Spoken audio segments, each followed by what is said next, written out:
nongeye kuguha ikaze kuri Leo TV Entertainment nk'uko bimenyerewe n'umuyoboro wa YouTube babasobanutse kandi basobanukiwe. Ndizera ko we tubana buri munsi wantangira ubuhamya rwose, kuko hano twungukiraho byinshi. Abantu benshi mukomeza no kugenda mutwereka urukundo, namwe ndabashimira cyane. Wowe ukomeza kugenda utwereka ko ukunda ibyo dukora, ndagushimiye cyane. Uyu munsi rero tugiye kongera tugaruke ku bimenyetso bigera ku 10 bikwereka ko umukobwa agukunda by'ukuri. Ubushize twari twavuze ku bimenyetso bigera kuri 5, ariko uyu munsi tugiye kuvuga ku bimenyetso bigera ku 10 bikwereka ko umukobwa agukunda by'ukuri. Abantu benshi rero ukunda gusanga bafite kino kibazo, bakibaza batese bundi, cyangwa ugasanga bari kwibaza bati niba umukobwa ankunda nabimenya gute? Ese nibihe bimenyetso bifatika nagenderaho kugira ngo menye ko uyu mukobwa yaba nkunda? Kuko hari igihe nyine usanga umukobwa agukunda ariko ugasanga gukorera ibintu bimwe na bimwe ariko ntubimenye, ariko akenshi ubusanga ari ibimenyetso by'urukundo, biba ari ibimenyetso bikwereka ko uyu mukobwa ashobora kuba agukunda. Uyu munsi rero tugiye kugaruka ku bimenyetso bigera ku 10 simusiga. Ni ibimenyetso byagiye bishyirwa hanze n'abahanga bagiye bavuga byinshi ku bigendanye n'urukundo. Harimo uwitwa John Gottman, uyu muramuzi ni umuhanga cyane mu bigendanye n'urukundo, yagiye avuga amagambo akomeye. Hari undi muhanga rero nawe ukomeye cyane yitwa Gary Chapman, uyu nawe ni umuhanga cyane kuko yatwandikiye n'igitabo cyitwa The 5 Love Languages. Iki gitabo cyitwa The 5 Love Languages ni igitabo cyagiye gifasha abantu benshi mu bigendanye n'urukundo. Nge rero tujye kubana muri iki kiganiro, nitwa Leo Dukuze, nguhaye ikaze.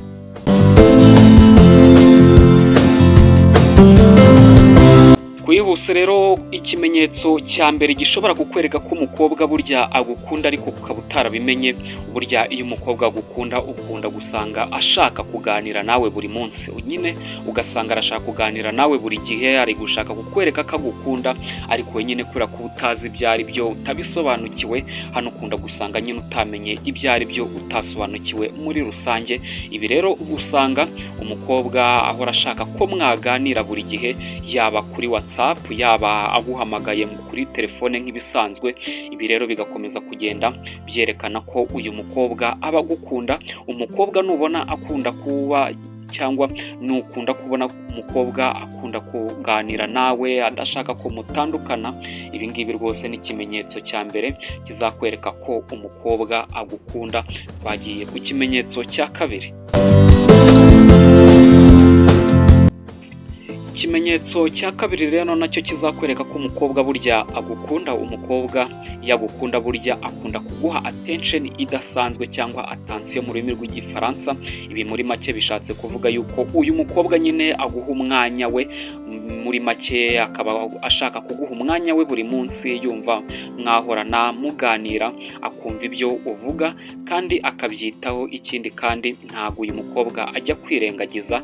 Iki rero ni ikimenyetso cya kabiri cyaje kuba cyashyirwa hanze n'aba bagabo, kikwereka yuko uyu mukobwa agukunda. Iyo umukobwa agukunda tubonye ko aguha attention idasanzwe, nyine akaguha umwanya udasanzwe, uyu mukobwa akakwitaho. Iki ni ikimenyetso cya kabiri rwose kizakwereka ko uyu mukobwa aba agukunda. Uyu mukobwa nazakwereka kino kimenyetso ntukajye ugica amazi, ahubwo ujye umenya ko uyu mukobwa rwose ashobora kuba agukunda, ahubwo yarabuze uburyo yazabikubwiramo. Twagiye ku kimenyetso cya gatatu.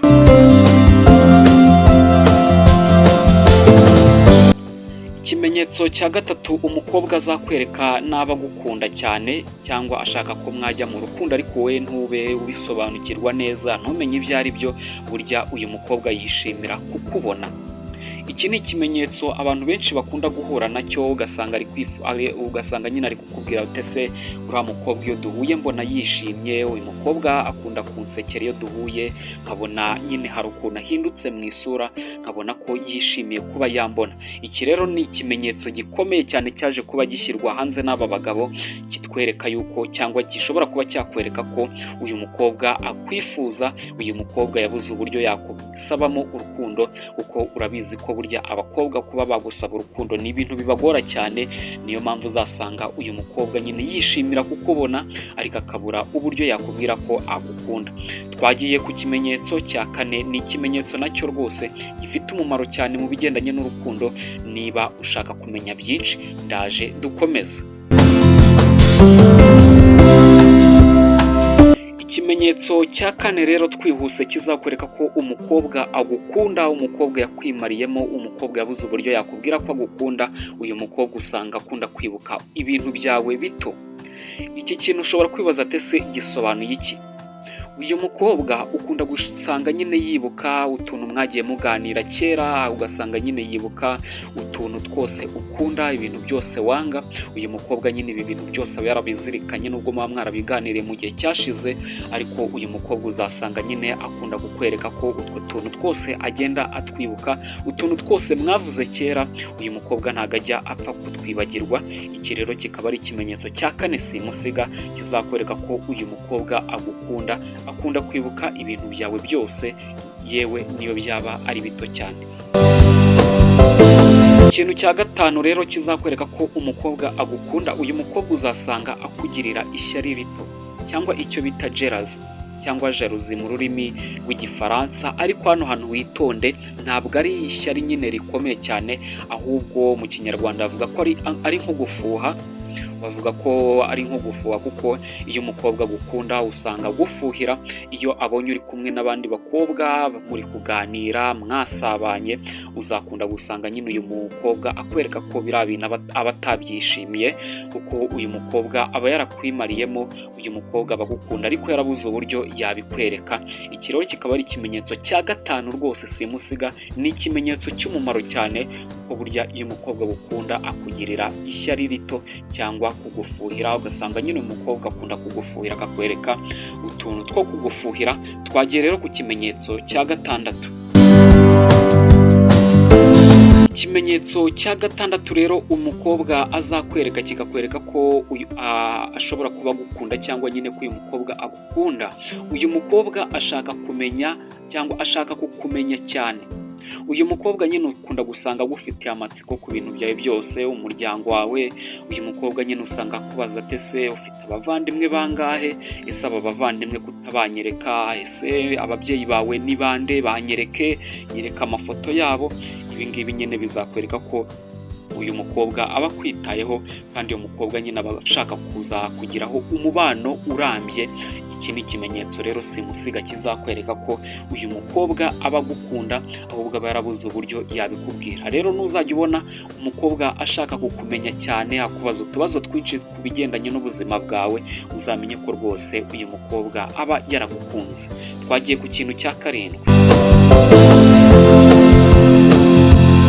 Kwihuse, ikintu cya karindwi uyu mukobwa azakwereka mu gihe azaba agukunda. Iyo umukobwa burya agukunda usanga agushyigikira mu byo ukora byose, nyine mu bintu ubona byakugirira umumaro, mu bintu byaguteza imbere. Uyu mukobwa usanga agushyigikira. Kugushyigikira rero ni gute? Ntabwo ari ukuguha amafaranga cyangwa wenda ngo agufashe bihambaye, ahubwo uyu mukobwa uzasanga nyine akugira nk'inama nziza, usange akubaza ibibazo byiza cyane bigendanye n'intego zawe.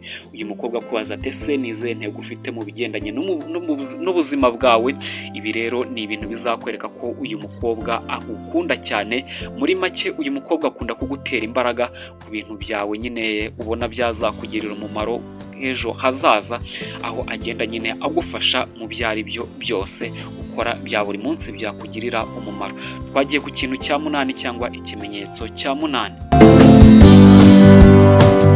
Ikimenyetso cya munani rero uyu mukobwa azakwereka mu gihe umukobwa azaba agukunda, azaba ashaka kumara igihe kinini hamwe nawe. Uyu mukobwa akunda cyangwa aba ashaka ko umwanya munini we yawumara ari kumwe nawe, muganira, muri kwisekera muri rusange, aho uyu mukobwa uzasanga aba ashaka ko mugira utuntu tumwe wenda muba mukora, wenda nko mu turimo twawe buri munsi. Niba uyu mukobwa muba muri kumwe, aba ashaka ko yagutera imbaraga. Uyu mukobwa aba ashaka ko mwahora muganira buri munsi muri kumwe. Mbega uyu mukobwa yifuza ko mwahorana. Niba wenda uvuze ngo ngiye nkunda nko kureba umupira, uyu mukobwa usanga nyine yifuza ko mwazajya muba muri kumwe ahantu hose mugendana, ahantu hose nyine uri muri rusange, kuko uyu mukobwa ntabwo aba yifuza kuba wenyine mutari kumwe.